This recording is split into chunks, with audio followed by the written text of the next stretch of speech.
Hello and welcome to this whiskey review channel. I'm Nathan, also known as the Whisky Speaker. If you're joining us for the first time, then thank you for checking us out. Here we do world whiskey reviews and also new make spirit. No whiskies off the table as far as we're concerned. And if you keep on coming back for a little bit more action on whiskey suggestions, and maybe considering watching one of these videos so that you can make hopefully an informed choice of what your next purchase may be, then thank you for checking us out. Equally, for you guys, without you there would be no point in this channel, so thank you so much. If you like what you see, then maybe consider subscribing, hitting the notification bell, and even dropping a comment in the box below on what you might be drinking at the moment. Now, I've got to give a massive shout out to what I like to call the luck of the Irish, the team from Ahascragh. I hope I'm pronouncing that right. In the west of Ireland, a beautiful place in Galway. The family-run business has set up and converted a 19th century mill in the village from which the distillery gains its name. They have some absolutely phenomenal green credentials, and they are, I believe, Ireland's first net zero emissions distillery. Hopefully I'm right in saying that. So with further ado, let's dive on in. This is retailing in the UK for anywhere between £55 to £60. It's the premium end, and the founders themselves actually discovered that there was a gap in the market for premium products. Under the brand name Colla, hopefully equally that is being pronounced right. These guys make no bones and don't try and hide it that they have commissioned somebody in the intermediate stage whilst the distillery comes on board, which I believe it has gone live as of July 2023, so super exciting times for them. They have in the meantime, of course, commissioned other whiskey distilleries in Ireland to come up with this beautiful whiskey.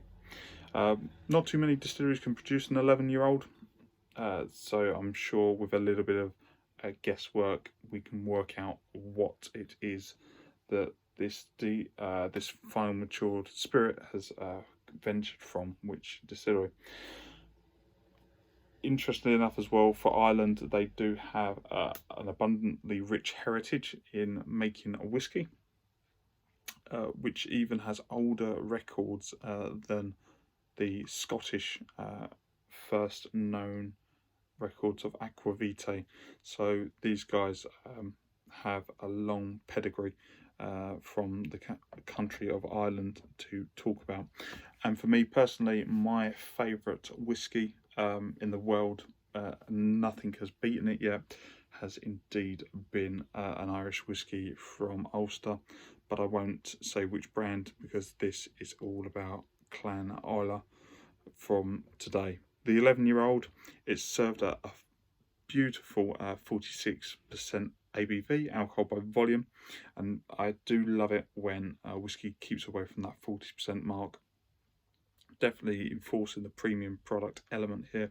This is, interestingly enough, been matured in bourbon casks, but also Spanish Oloroso, and just to give an added complexity, has also been matured in peated casks, which is fantastically a way to really bring to life a spirit and give it an in-depth, complex twist. Quite rarely for me, not rare for the Irish, but rare for me to have such a delightful treat, is that this is also a mixture of malted barley and grain in one bottle. So that's quite rare for me to enjoy. Let's dive in and see what we've got. So guys, the colour, there we go. I'm going to just say that that's gold. It's barley gold, beautiful. It's not too light, it's not anemic looking, and it isn't rich dark ruby. It's just a beautiful colour, which is lovely. On the nose,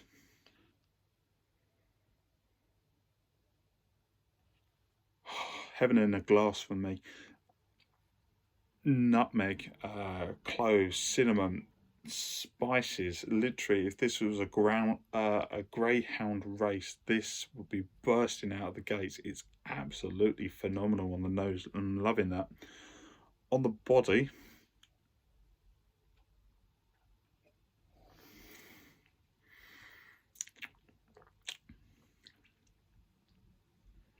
that's where we're getting bourbon in there, real rich creaminess, like buttered sugar. You'll get in rich tea biscuits dunked in some tea. It's beautifully sweet with real forward cereal heavy notes as well. It's lovely, and now you are definitely starting to get that phenolic content in there from the cask, which is great. On finish, this is a winter warmer for me, and I'm definitely enjoying this. Probably a little bit too much, to be honest. On the finish,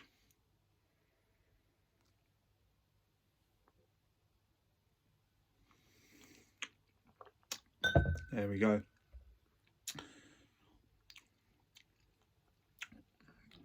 I'm going to say a real background note of marshmallow over a campfire, but it's really earthy, really down to earth, literally almost like it's been in a Dunwich warehouse and the earth's been kicked up around the barrel.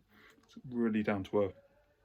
The cereal notes contain that sugar sweetness all the way through, which is lovely, and there's almost like a smoked cigar ash in there as well, which is really nice. Just a little bit of maybe getting carried away here, but just a little bit of armchair leather, you know, from an old library and all that, an old boys club there. Short, dry, sweet finish. I think that is absolutely phenomenal. Would I go out and buy a bottle? Hell yeah, I think yeah, I would. So I can only say thank you so much for the guys for kindly donating this bottle. As I said, please go do check them out. I will drop the link in the box below for you to go and check them out, and hopefully maybe even consider helping invest in the distillery in their crowdfunding efforts. I think they will go spectacularly far. Guys, any questions, queries, comments, please do drop them in the box below. It's always good to hear from you. Remember, drink your whiskey how you want to drink it and don't let anybody else tell you. On the rocks, with water, in a cocktail, the world is your oyster. Don't let anybody else tell you otherwise. Whatever you're doing for the rest of the day, I hope you have an enjoyable one and keep safe. Bye for now.